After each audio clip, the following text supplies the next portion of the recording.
Testing, testing. 1, 2, 3, and 4. Maybe 5. Hey everyone, so today I will be talking to you about my experience with the Axys Valhalla after using it for over a year. Is it good? Is it bad? Let's talk about it. So first off, this machine used to be orange until I used the wrong disinfectant on it. One of the active ingredients inside of it was hydrogen peroxide, and I didn't realize that that was going to strip the color off of my machine. So don't use Optum 1 on your machines because it will strip the colors from it. Overall though, this is a very good disinfectant to use on everything else besides your machines. So before we get into this video, I will have all the timestamps about all the different topics that I'm going to talk about in this video down in the description below. So if you're looking for a certain subject, instead of watching through the whole entire video, you can kind of skim through with those timestamps, and then that way you can find exactly what you want to know about this machine. Also, I will be leaving a 10% off discount code in the description for Axys Rotary's website. I'm not sponsored by Axys, I just reached out and saw if I could get a code for this video, and they said yes. Also, one more thing, go check out the clothing brand that I started named Boundless. Our goal is to give away $10,000 to somebody that wants to be creative for a living. Our website is down in the description of this video, so you can go check that out, learn more about it, share it with your friends. That was a lot. Okay.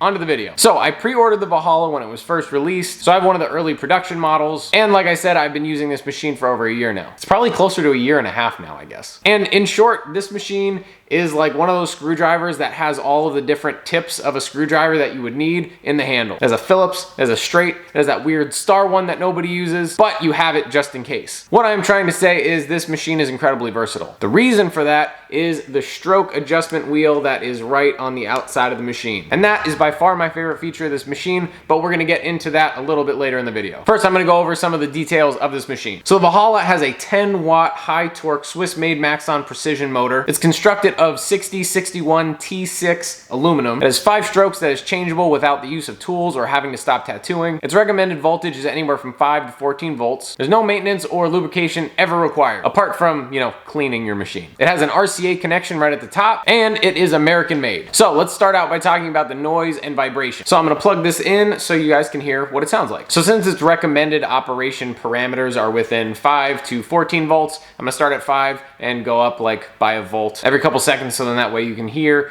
the change in sound. I'm also going to change the stroke from the 2.5 to the 4.2 throughout this experiment, so then that way you can hear the difference between all the different strokes. And this is a 8-round shader from T-Tech.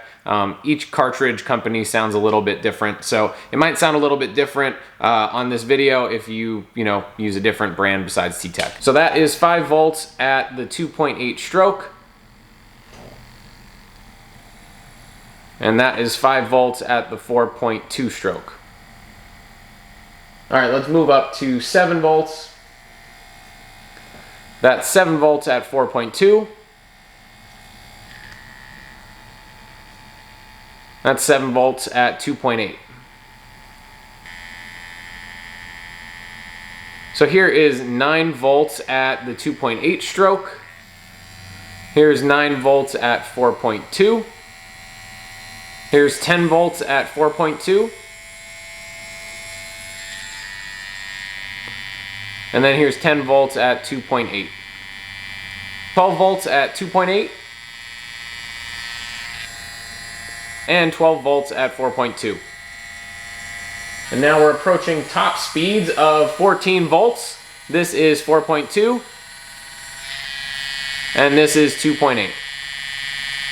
So as you can tell, this is a very quiet machine, even at its top speeds. I sound like I'm talking about a race car, but even at 14 volts, while I was holding this in my hand, it was really not very much vibration at all. While I'm tattooing, it's definitely not something that interrupts me. The noise is definitely something that's nice because it's not this constant buzzing in your ear, especially if you're used to coil machines. So this machine gets an A+ in the noise and vibration department. Recently in the tattoo industry, battery packs have really become a big thing. So we're gonna see if this machine is better with a battery pack or better with a corded connection. Now let's start out with a corded connection. When I'm tattooing with an RCA cable, obviously I would have all this wrapped and everything, but while I'm tattooing, this doesn't pull the balance off of the machine really at all. I don't feel any type of hindrance when I have a cable connected to this. It's a really comfortable and well-balanced machine to use. Even with a battery pack that hangs off of the back of the machine, this is really well balanced, and honestly, I use a battery pack with this more often than not. If I accidentally forget to charge my batteries, it's no big deal. I and just plug it in. Mostly I do enjoy the freedom of wireless tattooing. So for the Valhalla, I would say that battery or corded, you can't go wrong with this machine. It doesn't throw the balance off either way. Whatever you got will work with this machine. Up next, let's talk about bagability. If you follow my videos at all, you know that cleanliness is a huge deal to me. So when it comes to bagging this machine and keeping it clean, it's super simple. You literally throw a clip cord cover over it and the battery or the cord. You put your grip wrap on and call it a day. The stroke is easily changeable through the bag, so that's not something to worry about. And when it comes time to clean up, it's really easy to disassemble. Speaking about cleaning, let's talk about ease of cleaning. So with the Valhalla, you take off the grip and you're able to clean that. But then they also have something called the clean cap. And the clean cap houses the push rod. You're able to take the clean cap off and not only be able to clean the part where the cartridge is seated, but you can also clean the push rod. Then the rest of the machine is just really straightforward to clean. But the clean cap is really what attracted me to this machine at first, because they did put cleanliness first. So A+ in the department of cleanliness.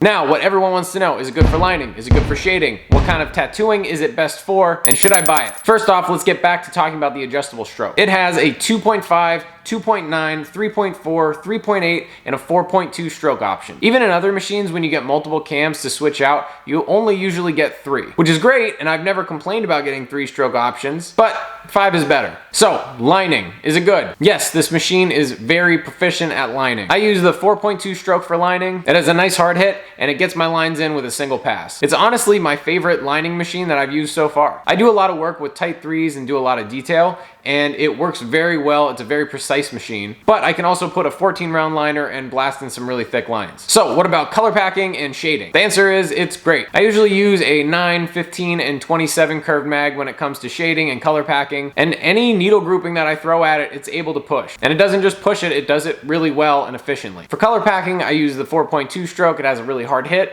and it's able to get in those large fields of black or color that I need. For color blending, I'll either use the 3.8 or 3.4, depending on what kind of skin I'm working on, but it definitely will give you some smooth color blends. Now, for black and gray, it depends on exactly what I'm doing, but I'll use the 3.4, the 2.9, or the 2.5 stroke for my black and gray. I also love to do whip or stipple shading, whatever you want to call it, and for that, I use the 4.2 stroke. So, as you can see, no matter what style you're trying to do, this machine has something to offer you. And I honestly can't think of one reason that anybody would dislike this machine. I really like trying out new machines, and I've tried a lot of new machines after I got the Valhalla, and no matter what I've tried, I've always come back to it. It's a really great all-in-one tool. So there's your answer. I really like this tattoo machine. The only thing that I dislike about this machine is I accidentally turned it not orange, but that's my fault. Well, I hope this video answered any questions that you may have had. If you have any other questions, feel free to leave them down in the comments. Thanks for watching. Bye.